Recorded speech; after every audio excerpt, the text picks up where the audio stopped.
ঠিক আছে, চলুন এই বিষয়ের গভীরে প্রবেশ করা যাক। আজকের এই বিশেষ আলোচনায় সবাইকে স্বাগত জানাই। আজ আমরা এমন একটা চমৎকার আর রোমাঞ্চকর বৌদ্ধিক যাত্রায় বের হব, যা ১৯ শতকের প্রাচ্যের আধ্যাত্মিকতার সাথে একদম আধুনিক কোয়ান্টাম ফিজিক্সের একটা অসাধারণ সেতুবন্ধন তৈরি করে। শুনতে অবাক লাগলেও আমরা দেখতে পাব কিভাবে প্রাচীন ধর্মতত্ত্ব আর আধুনিক বিজ্ঞান মূলত একই সত্যের ভিন্ন ভিন্ন রূপ মাত্র। তো আজকের আলোচনার রূপরেখাটা একটু চট করে দেখে নেওয়া যাক। প্রথমে আমরা জানব দক্ষিণেশ্বরের সাধকদের কথা, এরপর জল ও বরফের রূপকের মাধ্যমে অদ্বৈতবাদ বুঝব, তারপর দেখব আধ্যাত্মিকতা আর কোয়ান্টাম ফিজিক্সের সেই চমকপ্রদ মিলন, সবশেষে বিশ্বদর্শনের প্রভাব আর বর্তমান যুগে এর প্রায়োগিক দিক নিয়ে কথা বলব। চলুন আমাদের প্রথম অধ্যায়ে যাওয়া যাক। ১ নম্বর, দক্ষিণেশ্বরের সাধক শ্রীরামকৃষ্ণের প্রারম্ভিক জীবন। ইতিহাসের পাতায় চোখ রাখলে আমরা দেখি ১৮৩৬ সালে কামারপুকুরে জন্ম নেওয়া শ্রীরামকৃষ্ণ ১৮৫৫ সালে দক্ষিণেশ্বর মন্দিরে পূজারীর দায়িত্ব নেন। এরপর ১৮৬৬ সালে তিনি তোতাপুরের কাছে বেদান্তের সাধনা করেন। মজার ব্যাপার হল, দক্ষিণেশ্বর কালী মন্দিরে তার এই যে গভীর আধ্যাত্মিক উপলব্ধিগুলো, সেগুলো কিন্তু তার শিষ্য অর্থাৎ মহেন্দ্রনাথ গুপ্ত অত্যন্ত নিখুঁতভাবে শ্রী শ্রী রামকৃষ্ণ কথামৃত গ্রন্থে রেকর্ড করে গেছেন। এই গভীর সাধনার ফলে শ্রীরামকৃষ্ণ আসলে এক অসাধারণ সত্যের দেখা পান। তিনি নিরাকার ব্রহ্ম এবং সাকার ঈশ্বর দুটোরই দর্শন লাভ করেন। আর তার এই অনন্য অভিজ্ঞতাগুলোই পরবর্তীতে আমাদের মহাবিশ্বের আসল স্বরূপ বা রিয়ালিটি নিয়ে তার দেয়া শিক্ষার মূল ভিত্তি হিসেবে কাজ করেছিল। এবার আমরা চলে যাচ্ছি আমাদের দ্বিতীয় অধ্যায়। ২ নম্বর, জল, বরফ এবং অদ্বৈতবাদ, অদ্বৈত দর্শনের গভীরে। প্রথমেই অদ্বৈতবাদ বা নন ডুয়ালিটি জিনিসটা আসলে কি সেটা একটু বুঝে নেওয়া যাক। এটি এমন একটা আধ্যাত্মিক ধারণা যা বলে যে এই পুরো মহাবিশ্ব আর পরম সত্য বা ব্রহ্ম, এই দুটো কিন্তু আলাদা কোনো বিষয় নয়, এরা একই অনন্ত সত্তার প্রকাশ। মানে দাঁড়ালো, আমাদের চারপাশের জগৎকে যতই বৈচিত্র্যময় মনে হোক না কেন, শেষ পর্যন্ত সবকিছুই একটা অখণ্ড সত্যে এসে মেশে। আর এই ব্যাপারটা চমৎকারভাবে ফুটে ওঠে শ্রীরামকৃষ্ণের সেই বিখ্যাত উপমাটিতে। একদিকে রয়েছে নিরাকার ব্রহ্ম, যা অনন্ত জলের মতো, আর অন্যদিকে রয়েছে সাকার ঈশ্বর, যা জমাট বাঁধা বরফের মতো। তিনি বলতেন, ভক্তির শীতলতায় অনন্ত সাগরের নিরাকার জল জমাট বেঁধে সাকার বরফের রূপ নেয়। আবার যখন জ্ঞানের সূর্য ওঠে, তখন সেই বরফ গলে গিয়ে আবার নিরাকার জলে পরিণত হয়। কি অসাধারণ একটা তুলনা, তাই না? এই অদ্বৈত অবস্থাকে বোঝানোর জন্য তিনি একটা লবণের পুতুলের গল্প বলতেন। ধরুন, একটা লবণের পুতুল সমুদ্রের গভীরতা মাপতে গেছে, কিন্তু সমুদ্রে নামা মাত্রই সেটা গলে গিয়ে একাকার হয়ে গেল। সে কিন্তু আর ফিরে এসে খবর দিতে পারল না।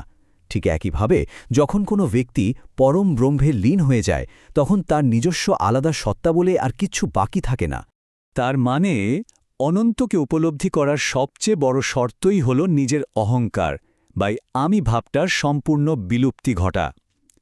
কারণ যতক্ষণেই আমি বা ইগো থাকে, ঠিক ততক্ষণ পর্যন্ত দ্বৈতভাব বা একে অপরের থেকে বিচ্ছিন্ন থাকার ভ্রমটাও বজায় থাকে।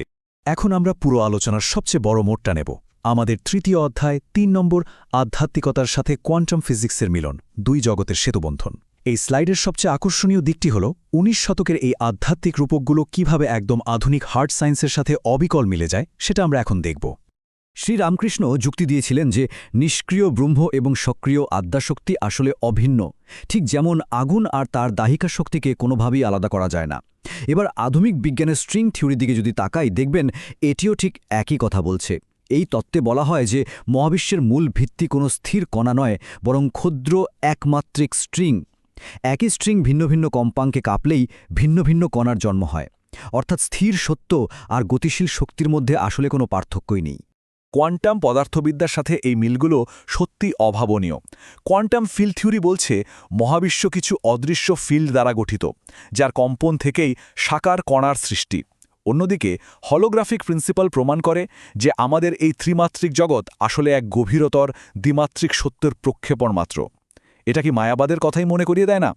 আর কোয়ান্টাম এন্ট্যাঙ্গেলমেন্ট তো মহাবিশ্বের এই অখণ্ডতা বা ইউনিভার্সাল নন সেপারেশনের ধারণাটিকেই বিজ্ঞানসম্মতভাবে পরিষ্কার করে দিচ্ছে। এখানে দুটো ভিন্ন যুগের চিন্তাধারার একটা অপূর্ব তুলনা আমরা দেখতে পাচ্ছি। একদিকে শ্রীরামকৃষ্ণের জল ও বরফের ধারণা, আর অন্যদিকে স্টিভেন হকিংয়ের দ্য গ্র্যান্ড ডিজাইন বইয়ের মডেল ডিপেন্ডেন্ট রিয়ালিজম। হকিং বলছেন, আমাদের মস্তিষ্ক মডেল তৈরি করে জগৎকে দেখে, পর্যবেক্ষকের মডেল অনুযায়ী রিয়ালিটি নির্ভর করে। এটা হুবহু শ্রীরামকৃষ্ণের দর্শনের সাথে মিলে যায়, যেখানে তিনি বলেছেন চেতনার স্তর অনুযায়ী ঈশ্বর কখনো সাকার আবার কখনো নিরাকার। তাহলে এই পুরো আলোচনার নির্যাসটা কি দাঁড়ালো? বিজ্ঞান আজ আবিষ্কার করেছে যে মহাবিশ্ব অদৃশ্য ফিল্ড বা শক্তি দ্বারা নিয়ন্ত্রিত, যা আধ্যাত্মিকতার নিরাকার ব্রহ্ম বা ফর্মলেস রিয়ালিটি ধারণার সাথে পুরোপুরি মিলে যায়। বিজ্ঞানের ইউনাইটেড থিওরি আর আধ্যাত্মিকতার অদ্বৈতবাদ যেন একই পাহাড়ের চূড়াকে দুই ভিন্ন দিক থেকে দেখার চেষ্টা করছে। চলুন আমাদের চতুর্থ অধ্যায়ে যাওয়া যাক। 4 নম্বর, বিশ্ব দর্শনে প্রতিধ্বনি, শাশ্বত সত্য। প্রাচীন গ্রিসে প্লেটোর অ্যালগরি অব দ্য কেভ আমাদের শেখায় যে দৃশ্যমান জগৎ আসলে ছায়ামাত্র। সুফিবাদের ওয়াহদাত আল উজুদ অস্তিত্বের একত্বের কথা বলে। বৌদ্ধ ধর্মে শূন্যতা হল এমন এক অবস্থা যেখান থেকে সবকিছুর উৎপত্তি। আর প্রাচীন মিশরের হার্মেটিক দর্শন বলে মহাবিশ্ব হল এক অনন্ত চেতনার প্রকাশ। এর মানে হল ভিন্ন ভিন্ন সভ্যতার চিন্তাবিদেরা সম্পূর্ণ স্বাধীনভাবে ঠিক একই দার্শনিক সিদ্ধান্তে পৌঁছেছিলেন। এই সমস্ত বৈশ্বিক দর্শনের একটাই সার্বজনীন সত্য: দৃশ্যমান এই জগৎ আসলে একটা বিভ্রম বা প্রক্ষেপণ মাত্র, আর এর ঠিক পেছনেই লুকিয়ে আছে এক অখণ্ড, শাশ্বত এবং নিরাকার সত্য।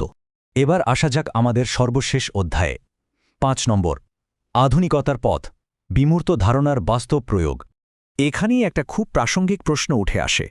যদি মহাবিশ্বের অন্তিম সত্য নিরাকারই হয়, তবে দৈনন্দিন জীবনে একজন সাধারণ মানুষ কিভাবে সেই অনন্ত সত্তার সাথে যুক্ত হবে? এর খুব সুন্দর একটা উত্তর রয়েছে ভক্তিযোগের সংজ্ঞায়।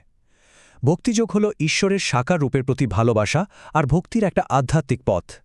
শ্রীরামকৃষ্ণ এই যুগের মানুষের জন্য ভক্তিপথের পরামর্শই দিয়েছেন, কারণ বর্তমান যুগে আমরা সবাই আমাদের শরীরের প্রতি অনেক বেশি আসক্ত।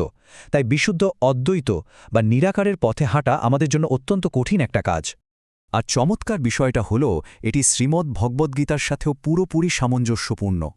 শ্রীরামকৃষ্ণের দেওয়া ব্যবহারিক উপদেশ এবং গীতার দ্বাদশ অধ্যায়ের তুলনা করলে দেখা যায়, গীতায় পরিষ্কারভাবে বলা হয়েছে যে দেহধারী জীবের পক্ষে নিরাকার বা অব্যক্ত পথে গতির লাভ করা অত্যন্ত ক্লেশকর বা কষ্টসাধ্য ব্যাপার। তাই সাকার ভক্তি পথেই তুলনামূলকভাবে সহজ। তাহলে এখানে সবচেয়ে গুরুত্বপূর্ণ বিষয়টা হল ভক্তি আর আত্মসমর্পণ। গীতায় যেমন বলা হয়েছে, সমস্ত কর্তব্য ত্যাগ করে কেবল ঈশ্বরের শরণাগত হও। ভক্তির মাধ্যমে নিজের অহংকারকে সমর্পণ করাই হল সেই মহাসমুদ্রের মতো নিরাকার ও অদ্বৈত উপলব্ধিতে পৌঁছানোর সবচেয়ে কার্যকর উপায়। এই বিষয়টা আমাদের পুরো যাত্রার একটা দারুণ সমাপ্তি টানে। বিজ্ঞান যেখানে মহাবিশ্বের মেকানিক্স বা ভৌত নিয়মগুলো গাণিতিক সূত্রের সাহায্যে ব্যাখ্যা করে, সেখানে ভক্তি মানুষের হৃদয়ের গভীরতম একাত্ম হওয়ার আকাঙ্ক্ষাকে পূরণ করে। বিশুদ্ধ বুদ্ধি বা বিজ্ঞান এবং গভীর আবেগ বা ভক্তি উভয় পথই শেষ পর্যন্ত আমাদের সেই একই পরম সত্যের দিকে নিয়ে যায়। এই আলোচনাটি শেষ করার আগে একটা বড় প্রশ্ন সবার ভাবনার জন্য রেখে যেতে চাই।